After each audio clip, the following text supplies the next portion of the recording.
Hey everyone, what's the crack? Lawrence here with another very exciting set of products. You may remember I did a review on the MECA Cup 1 pedals a while back. They've just released a handbrake and a sequential shifter. Let's unbox them, get them on the rig, get my first impressions. Let's do it.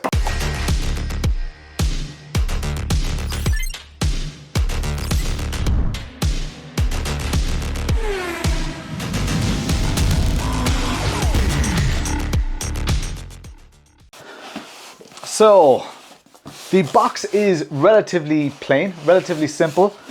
We've got a tiny little MECA logo in the corner here. On the back, just during transport, it did come in an outer box as well that I took off it. The outer box does have MECA written on it as well. So the branding is quite nice, quite plain.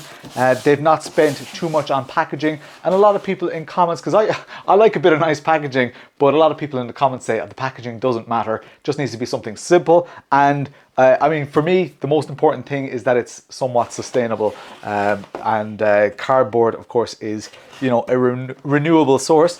So let's have a look in this. We've got a box here. We'll go straight into this little box. This is probably some spare parts. There's a little very nicely machined box. It's got a separate control unit, so it's not built into it. That's interesting. Some spare elastomers, some mounting hardware, and a USB cable. We'll have a look at that in more detail when we're mounting it all up. But this little control module is quite cool. It's quite nice.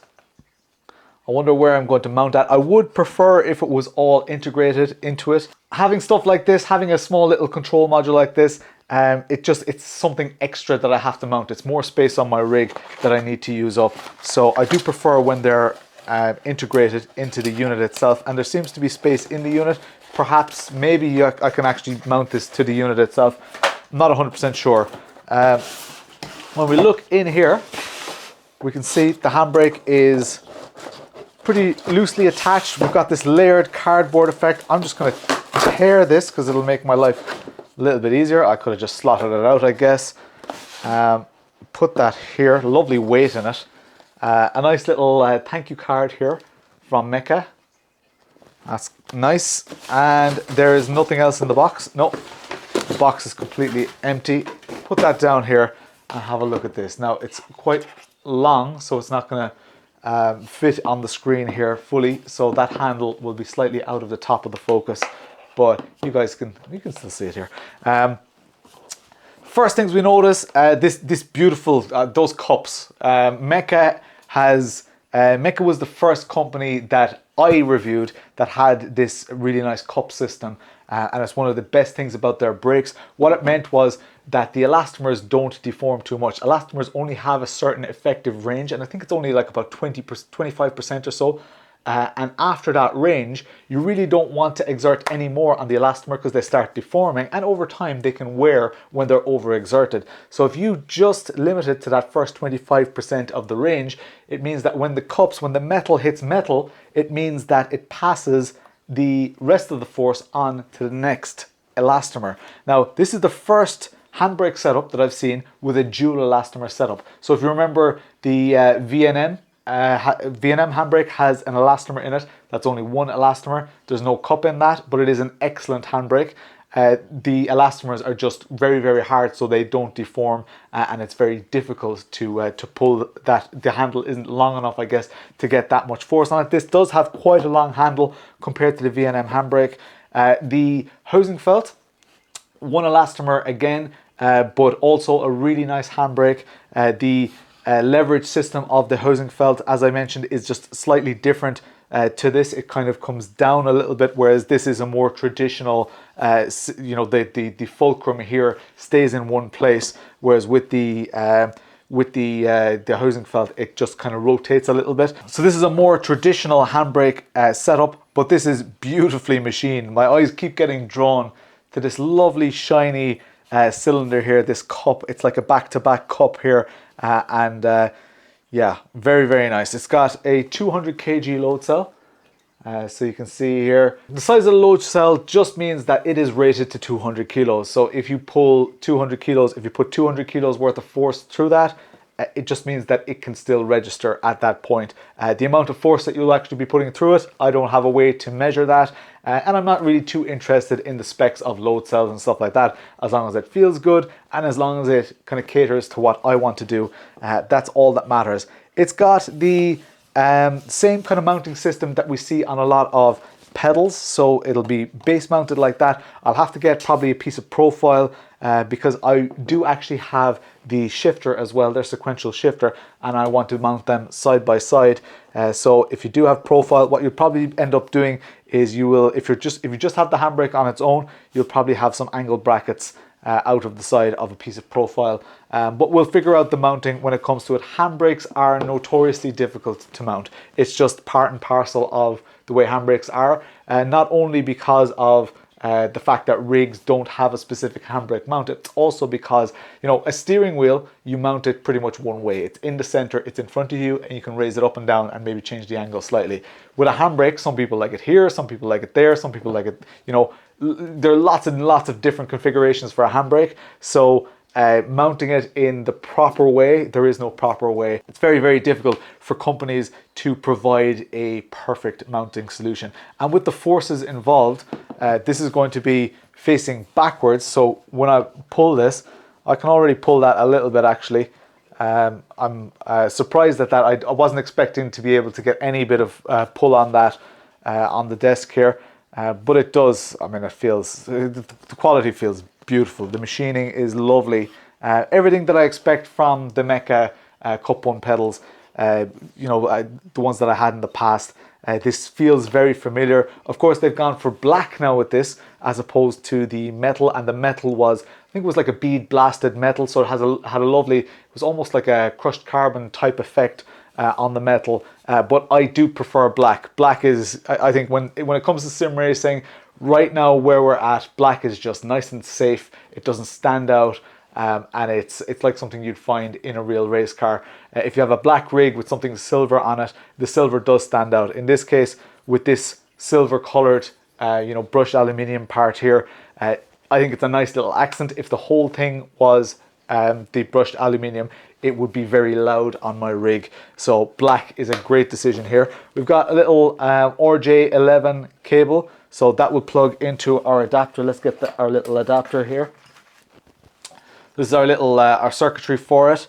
So that plugs in here like this, and then we have a USB-C connection on here. So there is, as far as I can see, no way to mount this onto this. So that is a little bit of a pity. I feel like they could have potentially integrated this into this device somehow and just made it a little bit neater, and because right now, yeah, I guess you would have this cable coming out, but the cable wouldn't have to go far if it was coming into a little module like this. I would have liked to have seen this mounted internally somehow, but that's not the end of the world either. That's not a huge problem, and some people will actually like the fact that this looks a little bit more industrial. It could look nice. It could be a nice feature on your rig that the handbrake plugs into that. They have a shifter as well, so I'm surprised that this little control box doesn't have an option for both the handbrake and the shifter, because this is one analog input. The shifter is two digital binary inputs. It would be easy to combine that into one circuit board. It could potentially save them a lot of money. I'm not sure. This will also require two USB ports on my rig, as opposed to one if I was buying the shifter and handbrake combo. They're just things you need to consider when you're buying a setup like this, because a lot of people who buy this handbrake will also be buying the shifter, and no doubt they'll also be buying those pedals. So that's enough chat about it. Let's get it mounted on the rig and let's see how it feels. So this is a similar box to what we had before with the handbrake. The one difference, I guess, is there's no MECA branding on here. I'm not sure if that's by design. I don't have that box anywhere around here now anymore, but I'm not sure if that's by design. But and when we open it up here, okay, so I get the idea here with this box. I think if you order both the shifter and the handbrake, you probably get them in one box, which is a big plus in my opinion. That really saves on packaging and the overall carbon footprint and stuff. So the shifter is in there. We'll get to that in a sec. For now, we'll have a look in here. We've got one of these little MECA thank you cards, similar to what we had with the Handbrake as well. And in here, we have another one of these little control boxes. We'll examine that in a little more detail in just a moment. Got some mounting hardware, a little spanner, with interesting little spanner. Little custom pressed piece there. USB-C cable as well. This stuff all works with USB-C. Put that back in the box and let's have a look at the main event, the shifter itself. There we go. Let's grab that box out of the way. We don't need that anymore. And here is the shifter. That is very nice. Now the top is going to be cut off on the video because it's super tall. These are very, very tall units, the shifter and the Handbrake. Doesn't seem to be completely perfectly level. Now obviously when you fasten a bolt into that, it will pull itself level, but that's a little bit interesting. Looks like there's a slight intolerance there. One thing that I notice, pull it out here, and I noticed that this bolt seems to be quite loose. So I'm not sure about the quality control check on this. I'm guessing, and I can hand turn this, so it's not by design that that's loose. And I would imagine that would actually inhibit the use of it. Maybe it's for transport. I don't know. I don't know why that would be. But I'm gonna have to. Let's have a look in that little box. See if we get the correct Allen key for that. Okay, so we don't get any Allen key for that with it. So I'll have to find something. Let's just hand fasten it for now. There we go. That'll do. At least now it'll clear this upright here. Get that out of the way again. So at the sides we've got two big nuts here. So they're quite interesting. Let's have a look at that little spanner. What's that supposed to fit? It's probably supposed to fit this one here. The back of it is just circular, so it does nothing. So I'd say that's just for increasing and decreasing the resistance on it. Let's see if we can get this thing to actually move. It seems like it takes a hell of a lot of force. I can see underneath here, this isn't going to translate to video very well. I can see a little switch underneath here, two little switches. So I think that it's just switch powered, which is fine. There's this MECA plate here, or this plate is quite nice. It has a sticker on it. I'd love to see something a little bit more refined, a little bit more machined on here. I love the MECA logo and I love the quality of the stuff that they do. Seeing something laser engraved would really set this off, I think. Similar to the Handbrake, we've got this little RJ11, I think it is. It doesn't really matter which RJ it is, it's one of the RJs. And we've got the little control box, similar to the Handbrake again. So like I said with the Handbrake, I'm not sure why they didn't just have one little control module. That would mean that you'd only have one USB cable going to your PC. And these electronics, not 100% sure why they're not integrated here. It's not as sleek as we would see with some of the other offerings in the market. The external control box, even though it is nicely presented, it's a very nice little device. There's weight in it, it's metal. It's, as far as these little control boxes go, it's nice. But if I'm running both the shifter and the Handbrake on the one rig, I'm gonna have two of these. I'm gonna have two individual USB cables going to my PC, which with a rig, depending on where your PC is, it might mean you need two USB extension leads or a USB hub, something like that. I'm guessing these are for the overall resistance, and we've got a spring on here, and we're gonna have to see when this is actually hooked up to the rig. I'm not sure if I can make the, oh, there we go.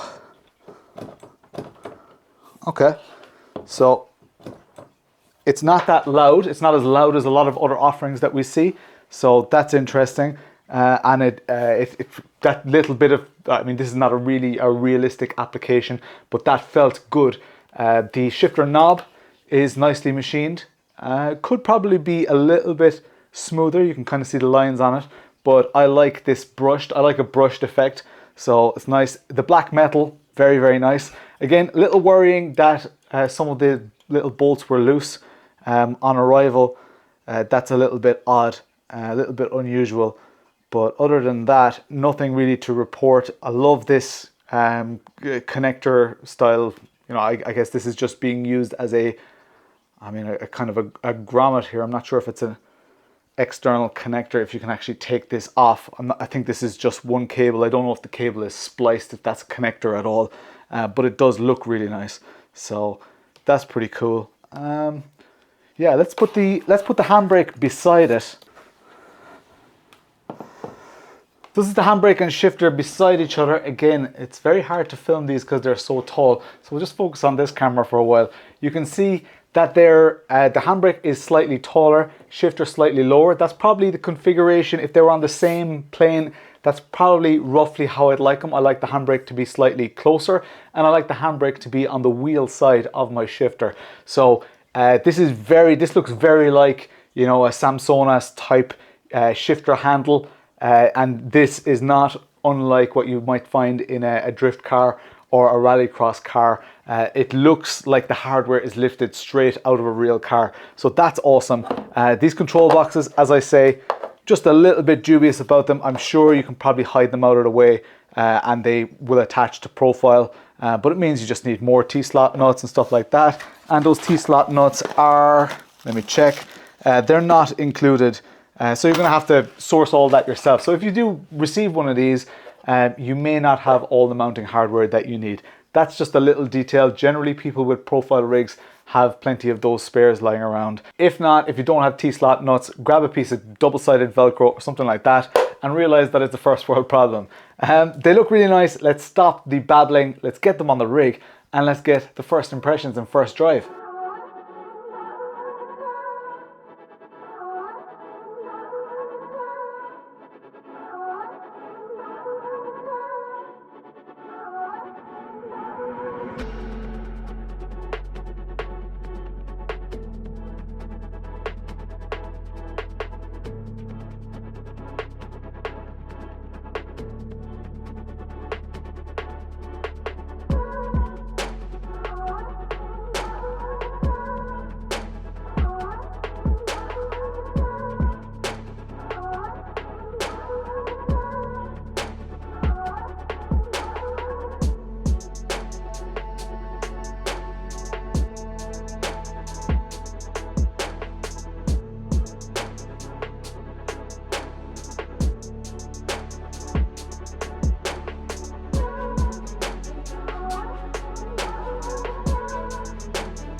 So here we are on the Hockenheim Drift Corner GP layout. I'm in an 800 horsepower Toyota Supra, so if we have a look at what that looks like, it's a bit of a beast. And as many of you know, I'm quite partial to my Supras at the moment. So this is a very, very complicated track. I'm not here to show off, you know, how good I am at this, because I'm not really that good at this at all. The 800 horsepower and the high-powered cars are a really tricky beast to drive, but this being a Samsona style shifter and the handbrake being very similar to what I've experienced in real drift cars, this just seems like a good place to do it. So let's just take the car out and get familiar with it. Usually people have the shifter kind of in the middle because you don't shift as much as you would use the handbrake when you're doing rallycross or when you're doing drifting. The main reason I've gone for drifting for the purposes of this is that I'll be using shifter and handbrake all the time interchangeably, and it's just a lot, you know, rather than using a handbrake once a lap or once every couple of corners in rally or whatever. This really puts them through their paces in a very short period of time. So with a lot of dog boxes, you still have to use a clutch pedal as well. Just getting a feel for the car here, just making sure everything works. Handbrake works. The handbrake feels really nice. Again, this is 800 horsepower, so if I put the foot down, it just goes absolutely nuts. So let's just drag the handbrake through these corners here. Okay. Alright. I think that's pretty okay. We'll take it nice and slowly. The purpose in drifting, of course, is to do one short run several times. It's not like a lap. Well, a layout like this isn't a lap layout. There are, of course, drift layouts with laps. One thing I will show you just before we get started, you might have spotted already, and again, I'm assuming you know nothing about drifting here, but you'll see how I use these. You've got these walls that you're supposed to kind of get close to. See this white box on the ground? That's called a clipping zone, or clipping point. They're usually marked with cones as well, so there's one on the inside over here, and then there's one on the outside here, and then there's a tricky one on the outside over here as well, and then you have to get all the way back in to this one here. So yeah, it's going to be interesting. Let's try a nice, first run. I'll probably spin and stuff, but that's not the point of this video. The point is to put these through their paces. The shifting feels quite nice. Go on the handbrake before the clip here. Control the car. When you hit that handbrake, it allows the car to just float slightly wider. I'm nowhere near the clips right now. Give me a chance. Give me a chance. We'll get it. Just getting used to this hardware as well, and this steering wheel setup is brand new to me as well.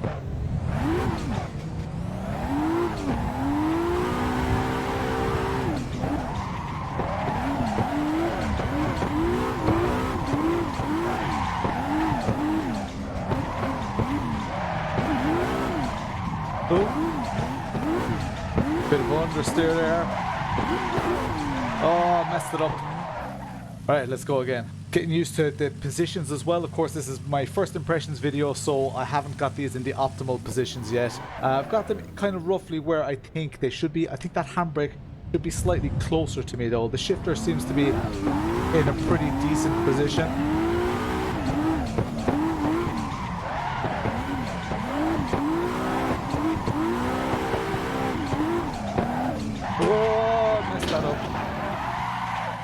The wheelbase that I'm using is a 5 Newton meter wheelbase, and just getting used to how that drifts as well. I haven't really got the settings right for that yet.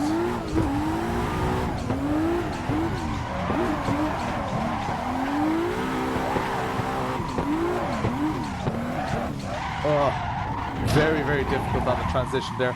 Let's try and do it just a little bit slower. So far, the handbrake has a beautiful feel to it. The shifter feels very hardcore.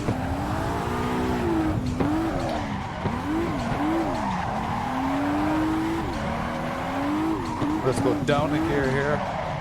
On the handbrake. Too early with the turn in. We'll get it. We will get it.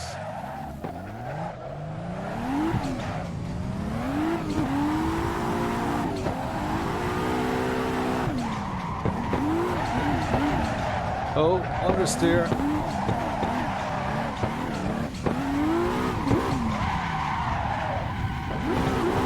Just about saved it through the cone.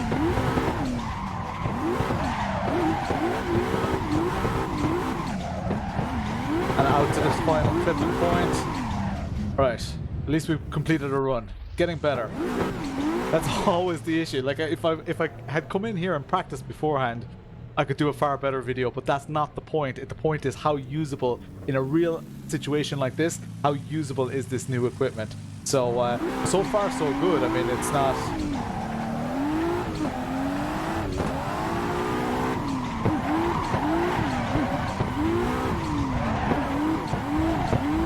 Alright, one downshift here.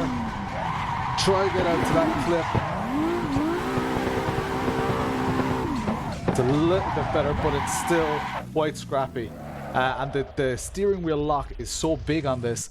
If you're going too slowly and you slam on those brakes and you lock up, you end up kind of like crabbing the car, which is not ideal, but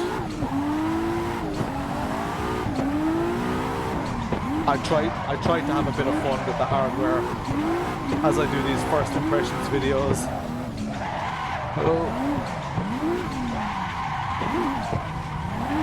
Slightly better out to this clip. Use the lock. And out to the final clip. Not too bad, just very slow, but I'm not going to concentrate on speed for this. The equipment feels good though. The shifter is very rewarding. It's rewarding to just bash it, like bash it into gear. The handbrake, you do get elastomers with it, so I can't wait to try the heavier setting. I would have it heavier, but I have felt handbrakes in drift cars that have been quite light like this. I don't know if they have some power assist on that or what, but I prefer it to be just a heavier handbrake. Come on, Lawrence, I can do this. Come on, Lawrence. I don't know. You guys are watching this video, but I'm just having a bit of fun here. Downshift here, out to this wall. That's a better line.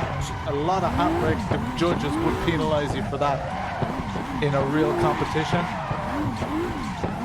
But luckily, this isn't a real competition. Out to that final clip. Could have been deeper on that final clip, but that's a lot more like it. Let's go again. Right, I am enjoying this. I'm enjoying the hardware a lot here, guys.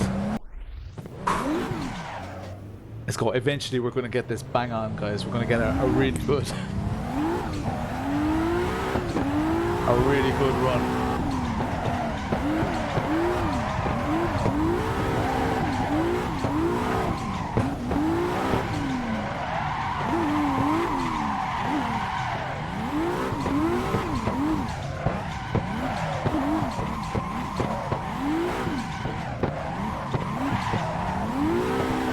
That's a lot better. I'm enjoying the shite out of this, guys. This is really, really fun. Oh man, it's incredible to have just access to hardware like this. This is really nice. You should watch the pro drifters doing this. It's insane. Oh. Actually, do you guys want to see the throttle as well? Let's turn on the throttle, the pedal cam. And you guys will see how complex it gets in the footwork as well, just in case you think this is easy.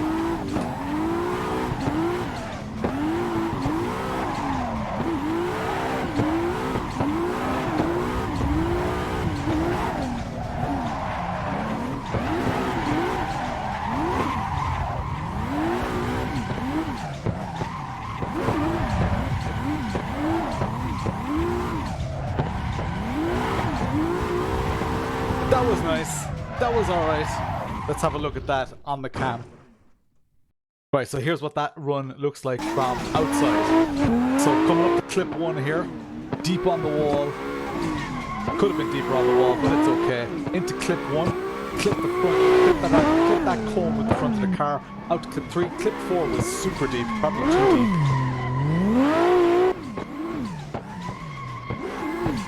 Right through that clip. Nice and tasty through here. Let's see how we did on that final clip. Could have been deeper, but that was quite nice. I'm quite happy with that. So there you have it. A quick first impressions of the MECA sequential shifter and handbrake.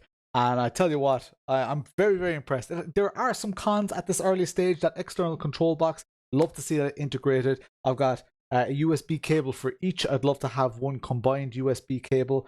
Seeing as they're going to be so close in proximity to each other anyway, that would be really nice. The electronics boxes are very nice to look at, but they could be combined. Mounting is always an issue. I don't really, hold MECA accountable for that because everybody's rig is different. They supplied mounting materials for going through metal plate, where you're going to have to drill and do a bit of DIY anyway. It would be nice if stuff lined up with profile, like SimLab profile or something like that. So stuff like that, very, very small thing. The handbrake feels incredible. I'd like it to be a little bit stiffer. Luckily, we got some elastic with it, so I can't wait to change those out. I think my mind is already pretty made up on that. The fact that we get them with it really makes that an easy decision for me, and I'd like that little bit of progressiveness to it. There is a slight progression to it, but it's not the same as It's not exactly what I want in my head right now. Considering this was the first time I was using it, smashing through those gears is incredibly rewarding. The super long handle is nice. It's so I like having kind of a mid-height handle generally. The super long handle would really suit somebody who's doing a real life application, because a lot of these sequential shifters, gearboxes, the handles are super tall on those. So this is a very nice way to accurately reflect that. There's a lovely feel to it as well, and the handbrake knob, it feels really nice. It's very easy to grip and very rewarding.